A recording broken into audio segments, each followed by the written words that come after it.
We're not trying to pick on D.L. Hughley around here.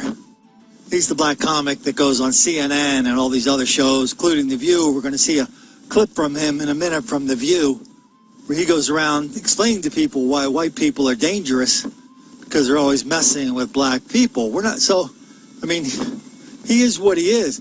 I don't really care that much about him, but what I do care about is that he's a perfect representation of lots and lots of people in the media, famous people, black and white, who insist that this whole black criminality that Colin's always talking about is one big fairy tale that he just made up.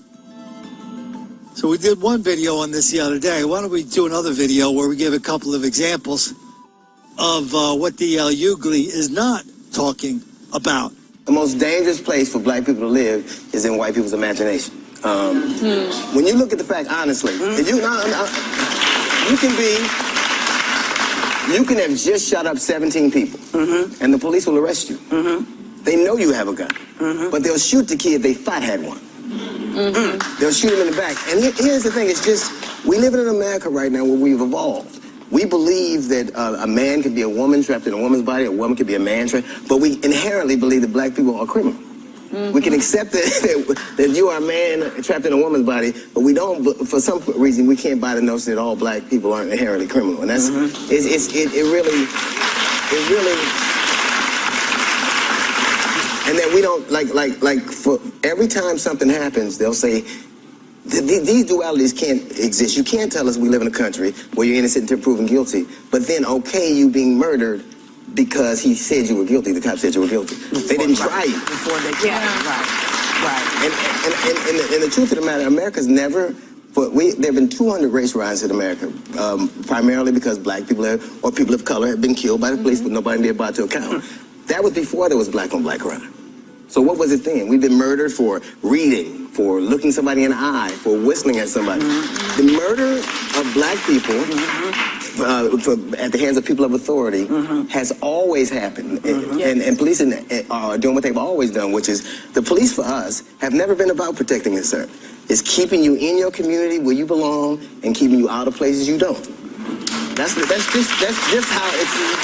You know, there are some good officers out there, a lot. Nobody needs to say that because we already know. We know that. But let me make it this distinction. The same officers that patrol communities of wealth aren't the same ones that control communities of color. They're not the same officers. That is true. That is true. I'm sorry there's no video on this, but this is from Indianapolis. A lot of argy-bargy in Indianapolis. A lot of black on white crime out there. Anyway, so a couple of fellas and a lovely lady saw a white guy driving an SUV. He stole the SUV, took the guy somewhere. I think they maybe got some money off of him. Stole his SUV. Then he ran him over with an SUV. Now, D.L. Hughley, are white people doing that to black people, gay people, young people, old people, straight people, Amish, Eskimos, kitties, puppies, turtles, goldfish? Are they? Then show me. In the meantime, all you have to say is, well, it's all white people's imagination that black crime is wildly out of proportion. There's such a mountain of denial, deceit, and delusion on this. That's why we have to do these videos every day, to create a mountain of evidence countermanding this enormous amount of black hostility. Don't forget the hostility part. Because that's what precedes the violence, right? And, why don't we move over here to, I forget the name of this town. Again, these are things that just popped into my video today, my email today. Just the tip of the iceberg. 4 fellas, they had a home invasion crew. They had illegal gun sales, drugs. They were just terrorizing the whole damn town. Mostly a lot of white people were victims of these home invasions.